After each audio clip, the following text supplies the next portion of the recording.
Teasel's Tudor Trivia. Hi, welcome to Teasel's Tudor Trivia with Teasel the Rescue Dog and me, Claire. Now, today is Shrove Tuesday.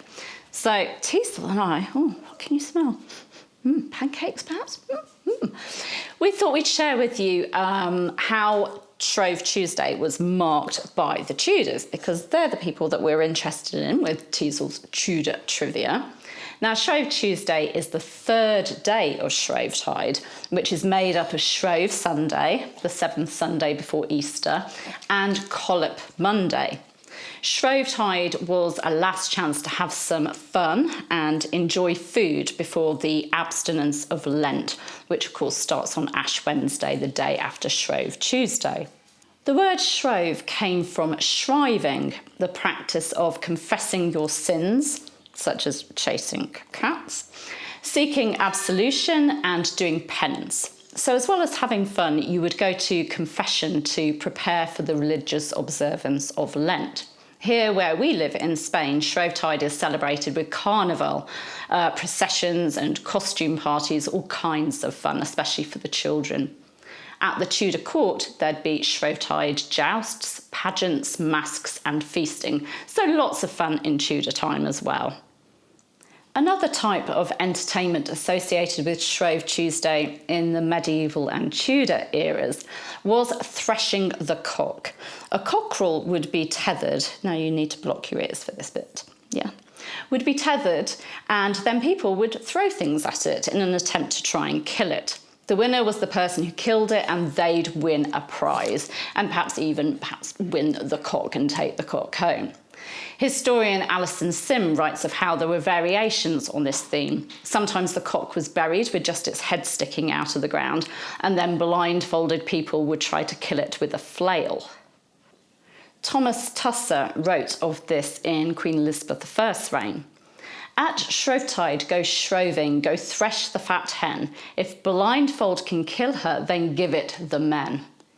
A horrible sport. Now, we know from his expenses that King Henry VII had cocks delivered to his palace for Shrovetide, so his court obviously participated in this tradition, or cockfighting, a Shrovetide tradition that dates back to the 12th century. Cockfighting would take place in the morning, and then football was traditional for the afternoon. There are a few places in the UK that still have a special Shrove Tuesday football match, including Alnwick in Northumberland. The Alnwick Castle website explains that it takes place on the pastures behind the castle, and players aim to score hails on a 1 furlong long pitch. So lots of fun. Yesterday was Collop Monday, which takes its name from collops, pieces of fried or roasted meat, which could be used up on this day. Shrove Tuesday was the final time to enjoy meat and dairy products before the Lenten fast, hence the later tradition of making pancakes on Shrove Tuesday to use up things like milk, eggs and butter.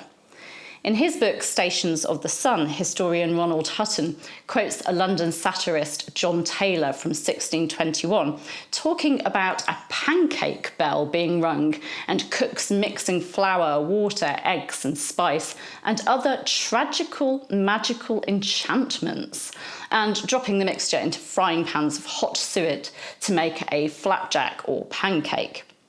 We always make pancakes in our family on Shrove Tuesday, but we leave it to Tim to make them, as he's got quite a gift for making pancakes. In fact, he did a video on pancakes for my Tudor Cooking with Claire playlist, so I'll give you a link to that because it's really good fun.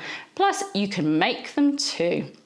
British pancakes, by the way, are large and round, more like French crepes, rather than American pancakes, which are a bit thicker. My favourite topping is lemon and sugar, which is very traditional in the UK. But what do you put on your pancake? What are you going to have on yours, hey? Bit of meat? Not sure. Teasel's not sure. She'll have a good thing. What are you going to put on your pancakes? Please do share with us in the comments what you like to put on your pancakes, and also if you have any Shrove Tuesday traditions of your own. Thank you for joining us. You can subscribe by clicking around about there. That's where your nose is pointing, isn't it? And you can hit the bell to be notified as these videos go live.